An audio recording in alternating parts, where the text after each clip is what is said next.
ما سره هغه الفاظ نشته چې زه په هغه الفاظو کې ستاسو د مینې ستاسو د خلوص او ستاسو د دې راغونډېدو ذکر وکړم. بهرحال تاسو چې زما کومه عزت افزایي وکړه الله دې تاسو له د دې اجر درکړي. او موږ خو د ژوند په هغه مرحلو کې روان یو وایي چرته چې زلزل غوندې پیدا شي حوصله کې زه یم روان د ژوند په هغه مرحله کې. نو اوس موږ د ژوند په هغه مرحله کې روان یو چې هر یو قدم مو خطا کېږي. الله دې رحم وکړي. بهرحال زما زړه ډېر څه ویل غواړي، ډېر څه یم چې ومې ویلې. ستاسو ما سره چې کوم د ویلو امید د اورېدو امیدونه دي نو شاید چې زه هغه پوره نه کړی شم. د هغې وجه دا چې زما د زړه زور نشته نو نه هغه خندا کولی شم چې هغه تاسو به په تمه وئ. په خبرو پورې خبر راته یاده شوه زما د میډیسن دکان و په هغې کې زه یې ورځ ناستم نو یو مولانا صاحب راغی ډېر معزز او دغه نو ما سره داسې کېناستو نو وایي چې بچي هغه عبدالله جان مغموم مرچکې تی زما زړه درز دا چې خدای پاکه چې دا اوس به دې څه وایي ما ته. ما جي او زیم وایي زه خو یو مینت له راغلی یم. ما جي حکم کوئ وایي دا د خوږو ترخو نه مخکې چې دا کوم ټنګه ټنګه ټنګه ټنګه ټنګه ټنګه کېږي نو دا ترې نه تا خوا کولی نه شي. نو ما جي د هغې به فایده شي. وی ما په محراب کې ځان سره ټرانزسټر ایښی دی د ماسخوتن مونږ چې څنګه وکړم سلام وګرځوم نو مقتدیانو ته یم چې کښېنئ دا خبرې واورئ. نو تر څو چې هغه ټنګه ټنګه تېر شوي نه هغه ما ریډیو زه پوره اواز کولی نه شم نو په هغې کې رانه ستا خندا لاړه شي. نو زه ته یم چې دې خندا ته به خلک په تمه ناست خو زه هغه خندا نه شم کولی نو زه څوک یم چې د زړه زور مې نشته نه مړه نه کېږي که نه بیا هسې به د خلکو زړه مات شي نو زما خو مات دی. خو بهرحال زه ما شاعري کړې ده او ښه شاعري ورته ځکه چې د زلمیتوب کې په ځوانۍ کې مې ځوانه شاعري کړې ده. په بوډاتوب کې دا شاعري کول هسې چې دی ځان پورې خلک قندولي هلکه زه خو یم چې غزل لیکي خو همدقه د عشق او د معشوقۍ خبرې کوي که نه نو دا خو په ځوانۍ کې خوند کوي که نه په بوډاتوب خو نه کېږي چې زه دې په بوډاتوب خو بهرحال زه خپله د ځوانۍ شاعري په دې بوډاتوب عمر کې تاسو ته اورم تاسو به بد نه ګڼئ. داسې چلو چې زه په پېښور یونیورسټۍ کې روان وم ګرځېدم په دې کې مولانا عبدالقادر د پښتو اکیډمۍ ډایرکټر و خدای دې وبخي ډېر قابل او ډېر دغه سړی و بس نو ما ته وایي چې مغموم جانه مې جي وایي ستاسو داسې ښه غوندې شاعري نشته چې زه د هلکانو جینکو په کتابونو کې راولم کورس کې نو زه داسې غلی غوندې شم مې جي ښه شاعري څه مطلب شو وایي دا ستا شاعري خو که نه نه وایي زلفې شونډې او لوپټې دي نو دا خو زه کتابونو کې نشم راوستی که نه تاسو یقین وکړئ چې په دغه مودو کې دې لوپټو او دې شونډو اوربل ته دې ته به د سټوډنټان داسې ناست لکه تا وایي چې بس په انتظار ناست نو د هغې خوښه وه که نه بهرحال د هغه مولانا صاحب څو ورځې پس چې دی بیا د پښتو دغه کې په خیبر یونین حال کې غټه مشاعره وه مولانا صاحب یې صدارت کولو نو زما نوم چې راغی نو چې څنګه سټیج ته وختم نو مولانا صاحب ویې که زه مغموم جانه څه لوپټې موپټې والوځم ما جي الوځم خو اول یو درې شعرونه واورئ نو بیا والوځم. اولنی شعر ما دا دی چې ستا د اوربل د پریشانۍ مزه کا د تورو سترګو حیرانۍ مزه کا هرې توبې پسې ګناه کومه هرې توبې پسې ګناه کومه څومره توبو کې خپېمانۍ مزه کا او ما وی مولانا صاحب ځوانه ځوانۍ کې د ځوانۍ تقاضي په بوډاتوب مسلمانۍ مزه کا ما زه ځوان او ته ما ته وایې چې د بوډاګانو خبرې وکړو نو دا خو مالې نشي کېدی که نه بهرحال یو غزل درته یم د پخوا د ځوانۍ دی مې دا زړه داسې خفه شي ټول جهان توره تیاره شي توره شپه شي او بیا چې د تش د لوپټې پلو ښکاره شي رنګینۍ مې د خیالونو یو په دوه شي او نورې پیغلې چې غوسه شي نو ترخې شي نورې پیغلې چې غوسه شي نو ترخې شي او لالی چې په غوسه شي لا خوږه شي. نورې پیغلې چې غوسه شي نو ترخې شي او لالی چې په غوسه شي لا خوږه شي. یو لمن مې د سالمه وي نو خیر دی، یو لمن مې د سالمه وي نو خیر دی، ګریوانونه مې د ټول ریخه ریخه شي. یو لمن مې د سالمه وي نو خیر دی، ګریوانونه مې د ټول ریخه ریخه شي. چې ښایست او پیغلتوب سره یوځای شي، هره پیغله یوه مسته شان نغمه شي. او بهانه به د وردو شي راته جوړه، خدای دې وکړي چې یو شل واره خفه شي. او بهانه به د وردو شي راته جوړه، خدای دې وکړي چې یو شل واره خفه شي. او بې زمانه د محفل ته چې بل راشي، بې زمانه د محفل ته چې بل راشي، یو ازغې شي راته سترګو کې چوکه شي. یو ورکوټی غزل به راته بل ووایي نو بس زما غاړه به خلاصه شي که نه جي.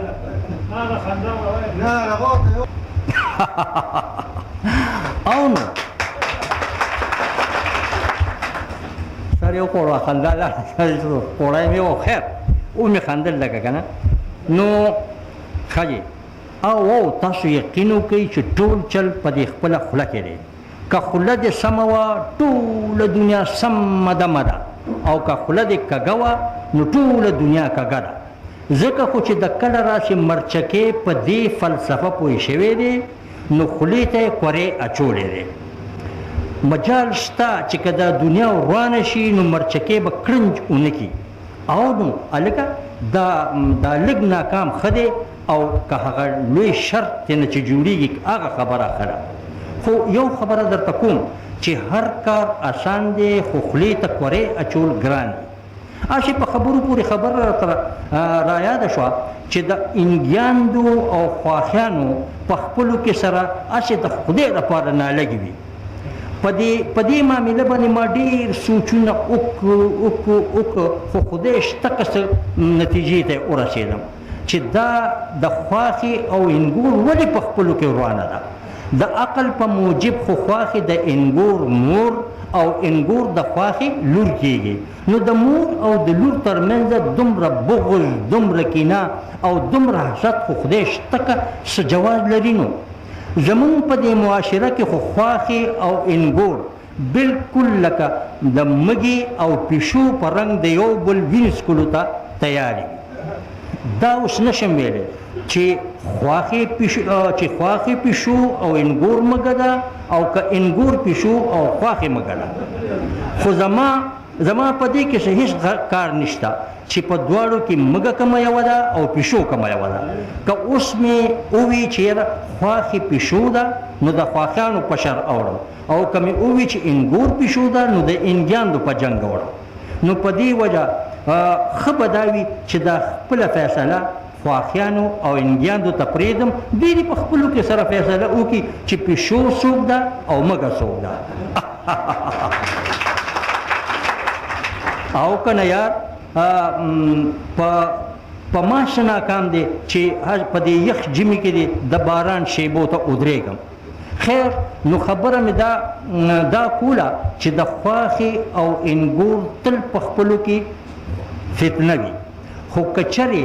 دې خواښیانو د ما په وینا لږ غوندې عمل وکړو نو شاید چې کارونه به ټول سم شي، هم به مار مړ شي او هم به لرګی مات نه شي. انګور به هم خوشحاله وي او ټول کارونه به هم ترسره کېږي. لکه د مثال په طور نن د جامو د وینځلو ورځ ده. د خواښې بیبي دا خوښه ده چې جامې دې انګور په یوازې ځان ووینځي او د دې خپله لور دې ورته نږدې هم نه شي. نو که چرې ناوې ته ایخ په نیغه وایي چې یجي نه اوړې راوړې سله پاسه دا جامې ووینځه که نه، نو انګور به ورته ضرور دا وایي چې ګلجانه دې هم را سره کښېني. خو د انګور په موجودګۍ کې به خواښې په خپلې لور جامې څنګه وینځي؟ ولې دا انګور دومره نیازبینه شوه چې دا به اوس جامې هم په یوازې ځان نه وینځي.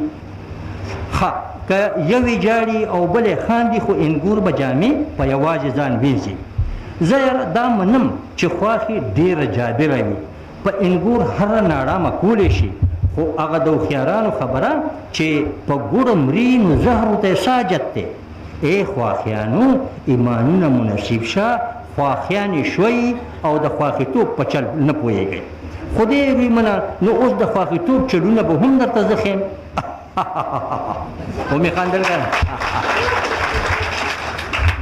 ښه دی داسې چل وکړئ چې په کوم ورځ مو جامو وینځلو ته نیت وي نو سم د سحر د خواښیانې انګور ته ووایي چې ناوې خیراتی که ستا خوښه وي نو دا ګل جانه به لږه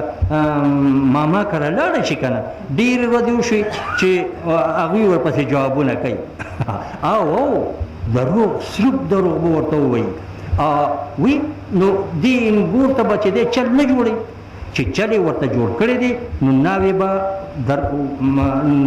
به درته ووایي چې وایي بې شل له خو دې لاړه شي تور به بیا خفه شي. او دلته د ګل جانه نو بیا صبر نه کوي، بس بورقه په سر او په کوڅه وتې او چې څه وخت ګل جانه په کوڅه وځي نو ناوې خیراتی دا د احمد یو جوړه جامې دي خټکوڼې باندې که او یو لاس ورله ورکه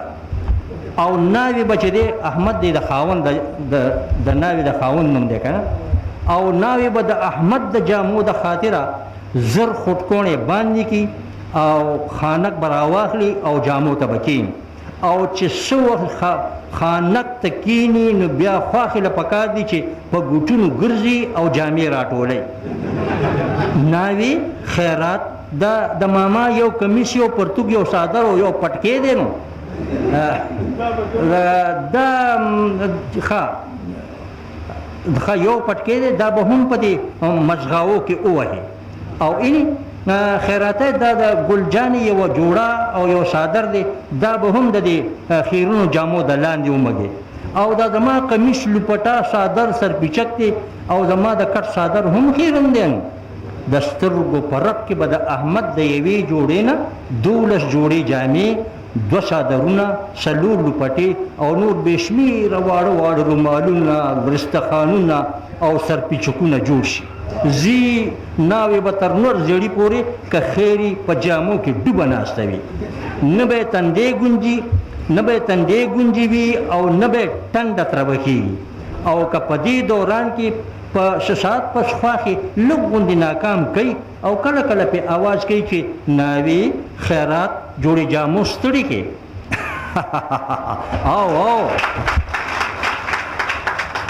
او د خواښې دومره آواز هم د انګور دپاره سمه د نشې ګولۍ ده. بیا رانه خدای راستي که ناوې نه په ستومانۍ پوه شي او نه په ستړیتوب په یو غرض کې به د تاترې د غر عمره جامو نه بوټه وځي او چې څه وخت ناوې جامې خلاصې کړي او دا اراده وکړي چې یاره لږه په کټ کې ډډه ولګم چې دمه شم نو دلته بیا خواښې له پکار دي چې ناوې ته به ستړې شوي د تنور وخت هم دی نو ګل جانه میراتی خو تر اوسه پورې رانغله نو تنور به درته زه لوګی کړم ته لږ سوکړکان جوړ کړه او ناوې به زر کوټې ته لاړه شي شکروټې به راواخلي د اوړو نه به یې راډک کړي او اوړه به واغږي سوکړکان به جوړ کړي او په تنور به یې پوړې کړي او چې څه وخت ناوې په تنور باندې منګې کېږي نو دلته بیا خواښې له پکار دي چې ته ګوره ورته هغه ګل جانۍ میراتی خو تر اوسه پورې رانغله لوښي تش تور پراته دي ګوټ اوبه پکې نشته زما په دې املا کې داسې سک دی او خدای زما په دې املا کې داسې سک دی او که خدای خبر دی څه بلا ده زه خو ټیټېدی هم نشم. بس دومره خبره کافي ده. ناوې به په خپله ځي منګې به راخلي او د کوهي نه به یې راډکوي. دا ټول کارونه به په چپه خوله په قلار په ارام کېږي نه های نه کای کوي. ګل جانه د جامو وینځلو نه څه خلاصه شوه چې ورپسې د کټۍ روټۍ او اوبو نه هم خلاصه شوه. کارونه ټول خلاص شو د خواښې د زړه مراد هم پوره شو او ناوې هم خفه نه شو. خو د خدای د نامې نه ځار شم د خواښیانو دا انګیان دې دومره بدې شي چې په خوږه خوله ورسره خبره کول هم ورته خپله بېعزتي ښکاري. که چېرې خواښیانو زما په دې ښودلو اصولو عمل وکړو نو د لوی سرخوږي نه به خلاصې شي. هم به یې لوڼه هر وخت په کټ کې اوچتې لکه بیبیانې ناستې وي، لکه چې په خپو یې نکریزې لګولې وي، او هم به یې په انګیاندو خواګانې سړېږي چې هر وخت به یې د کور په کارونو کې سر تندې نه لګي. ولې خواښیانو بیبیانو دا زما ښودلې شوې طریقه مو خوښه شوه او که نه؟ راشئ که د انګیاندو سره انصاف نشئ کولی، راشئ که دوی غریبانانو سره مینه نشئ کولی، نو زباني جمع خرچ خو ورسره شروع کوي که نه؟ او نور د دې زیاتي او د دې نارامو بدل نه خدای پاک د قیامت په ورځ ضرور اخلي، او د قیامت په ورځ به در سره حساب کتاب کېږي.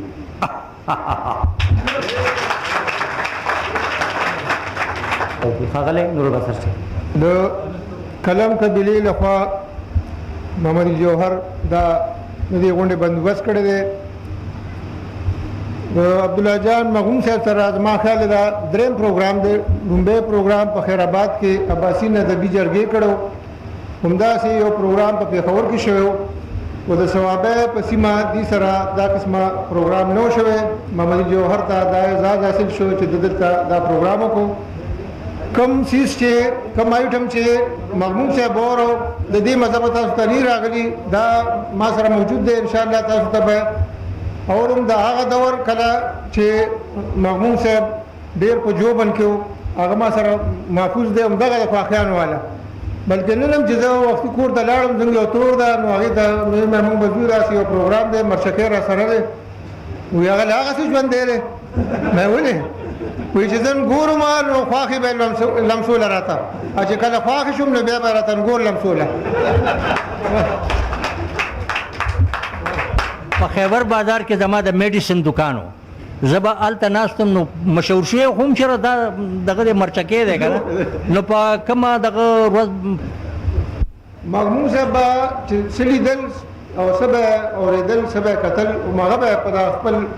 لیک کې په خواږه طرح کې یا مرچکۍ کې بیانول. یو ځل جان زمنیات صاحب خبره کوله چې دغسې یو کس راغی او هغه ډېر په غوسه و چې دا مغموم خو دا مرچکۍ خو نن وژنم. ما ورته ویل چې ولې؟ وایي ته ګوره دی اوس زموږ کور ته هم راورسېد، پرون موږ لرې پخ کړی و، هغه لرې خو موږ وخوړو، خو د ښځې سرپیچک نه میلاوېدو. پته ولګېده چې سرپیچک هم هغې کې تللی دی. خو چې ماښام پروګرام مو اورېد، نو په دغه باندې پروګرامونه دا خدای مونږ کره راغلی و، یا زموږ د کور کیسه ورته چا کړې ده. نو مغموم صاحب په دې باندې کامیاب زمونږ کمپیر و یا ملګرو یا د ده پروګرامونه په دې کامیاب وو چې د کور کلي پروګرامونه وو، د خپلې سیمې پروګرامونه وو، او همدغه څیزونه به په کلو کې کېدل. هغه داسې دور و چې ټي وي نه و، نور د انټرټینمنټ ذریعې نه وې، تعلیم نه و دومره چې اخبارونه و. کله چې په 23 مارچ کال 1940 کې قرارداد پاکستان منظور شو، نو د دې نه پس د پاکستان دپاره هلې ځلې تیزې شوې، او آل انډیا ریډیو هغه وخت کې د پېښور،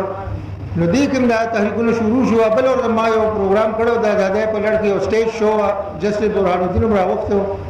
هغه هم دا وی چې زه 23 مارچ 1940 نه دومره متاثره شوم چې زه یم د زلمی وکیل وم، زه به ریډیو ته راتلم په کال 1943 کې، او مغموم صاحب کال 1944 کې د دغه دور نه شروع شو. دا د دې د دغه کوششونو نتیجه وه چې په کال 1940 کې پاکستان جوړ شو. خو دا اعزاز هم مغموم صاحب ته حاصل دی چې په 14 او 14 شپه کله چې آخري اناونسمنټ شو، دې ته زیاته پته ده چې هغه اردو کې آل انډیا ریډیو آخري ځل خپل اناونسمنټ ختم کو. یو سیکنډ د پاسه 12 بجې دی دا اعلان وکړو چې دا پاکستان براډکاسټینګ سروس پېښور دی، یعنې پاکستان نوم د پړومبي ځل په ریډیو خلکو ته واورو. خو دا ریډیو نو لکه چې اوس د هغه زمانه وه چې هغې کې د ریډیو ډېر زیات لسنرو چې څنګه دی دا اعلان وکړو. دې سره د پېښور ښار د مختلفو سیمو نه ډزې شروع شوې. احمد ندیم قاسمي هغه وخت کې زموږ سټاف آرټسټ و، یو دوه نغمې هغه لیکلې وې، هغه هم په دغه شپه پیښ شوې. پاکستان بنانے والے پاکستان مبارک ہو یا تو قائد هند کیا تو قائد دهر ہے هغه وی چې زه حیران شوم چې داسې چل دی داخله خپدي چې دی فایرنګ کی غوسه دي نو هغه وی چې شوکت الله اکبر هغه راته وی چې نه دا خوشاله اظهار د پښتنو په فایرنګ باندې او په دې کې جلوسونه را شروع شو ته پیښور داسې نو لګا دا اوس چې دی او وخت هغه فصیل دنه پیښور ریډیو پاکستان بلډینګ چې وو آل انډیا ریډیو په 1942 کې جوړ شو هغه د پی سی مخې ته چې په نن سبا سپریم کورټ بلډینګ دی دغه بلډینګ نو دغه د خار منځ کې ډیره فاصله لګیده ځکه چې په غنټه کې بدل ته د گاډي نه راځي نو خلک رال د شپې 12 بجې او د مغمون صاحب د دوله دا خو د دې لیدول رااله لیکن یو ځل استادان رااله د دې خلاف جلوس وویست ځکه چې د استادانو پسې بد ویلو بد نو هغه د خپل ډیوټه د احساس ورکړو او دا احساس نتیجه وا چې هغه د خلاف دومره زیات احتجاج وکړو چې د پروګرام بند کړی شو همدا څه وکړ دا غي نه پس بیا په ډیرو درخواستونو دا پروګرام شروع شو مطلب دا چې عبد الله جان مغموم صاحب په مختلفو حیثیتونو کې دا پروګرامونه کړیو لکه قاضي او هدایت خان د پاکستان جوړېدو نه پس صاحب په مختلفو حیثیتونو کې په مختلفو کردارونو کې خپل ژوند تیر کړی دی خو یو ما 47 ذکر وکړو یو 1965 کې چې د کوم کردار ادا کړی دی د په یو پروګرام باندې چې آل انډیا ریډیو با څومره لړزېده څومره باغی جوابي کاروایانو کولې او څومره به ته تکلیف رسېده نو دې سره سره زمونږ فوج هم دا منلي چې ریډیو په دغه محاذ باندې وروسته پاتې نه دی ځکه چې په هغه زمانه کې خو ډېر کم د پاکستان جوړېدو په وخت باندې صرف په دې سیمه باندې پیښور ریډیو او یو لاهور او 1935 کې پیښور ریډیو جوړ شو او لاهور په 37 کې گویا د چنای نه پس په امانت هندستان کې دویم ریډیو سټیشن په پیښور کې جوړ شو او دا د الله پاک فضل و چې دیتا داسې قسم کسان لکه ما څنګه ذکر وکړو قاضي هدایت خان او حاجي سمندر خان به سره حالانکه دی یو زلمه او ما خیال 18-20 کالو به هغه وخت لیکن د چې هغه سره کوم کردار وکړو دا غیم ډیر زیات تر اوسه پورې ذکر کیږي مشران ذکر کوي مغموم صاحب خپل جون ډیر په خطرې کتر کړو ډیر خلک خاندونو خپکړم ډیرو هغه وختي تور مخه ځکه چې هغه ته بعد خپل ډیوټه احساس شو بیا په خپل پوه شو تاسو چې نن دلته کومه غزل وړاندې کړې یا ملي نظمونه وړاندې کړو نو زه اکثر د خپل ملګرو ته وایم پروډوسرانو ته چې زموږ اصل ادب چې دی په کلو کې دی په ښار کې نشته سوچا ادب په کلو کې موندی شي خو د ډېره افسوس خبره ده چې زموږ اوس لږ تعلق داسې کم شوی دی کلو ته نه راځو ځکه هغوی ته هم چې تاسو پروګرامونه هلته ریکارډ کوئ خصوصا خاص کر د ادبي پروګرام په کلو کې ریکارډ کوئ نو ستاسو ادب به سوچئ د ملاوټ نه به پاکي دا نننی پروګرام دا به انشاءالله په روزه به یا بډومبه یا به دویمه په دریم تاریخ به دا نشر کوو لږه حصه دغه ملي نظم به دا به سبالم په کلي ولس پروګرام کې شپږ نیمې بجې ورکړه چې هغه کړم به زه خدمت د خپل وطن چې څو ژوندی یم زه پاکستانی یم زه پاکستانی یم دا بل نظم د خپل وطن د سرلوړۍ دپاره مورچه به غواړي په تورخم ملګرو نو ډېر ښه مشاهده تاسو وکړه محمود صاحب ته دا عقیدت ارزونه وړاندې کړې په دې کې ډېر ښه شاعرانو خو د ظلمو شاعرانو کې فیاض الله مجبور غزل ډېر زیات متاثره کړم او دا قسم د دې کسانو چې د دې چې ډاډګرنو شي نو د دې نه ښه شاعران جوړېدی شي د ثوابه سیمه د ثوابه خوره په دې لاس خوش قسمته ده چې د نورو میدانونو سره سره د ادب په میدان کې د چا نه وروسته پاتې نه ده تاسو واورئ زموږ د کلي نور صاحب قریشي صاحب څومره ښه اشعار دي سره د دې چې د دې دومره تعلیم نه دی لیکن که دې سره تعلیم هم وی نو دا به نور هم دا و لیکن د نور صاحب قریشي صاحب ټول عمر په دې کې تېر شو همدغه مشاعرو کې دوی مختلف قسمه غزلې وړاندې کوي او خپل عمر د ادب خدمت ته وقف کړی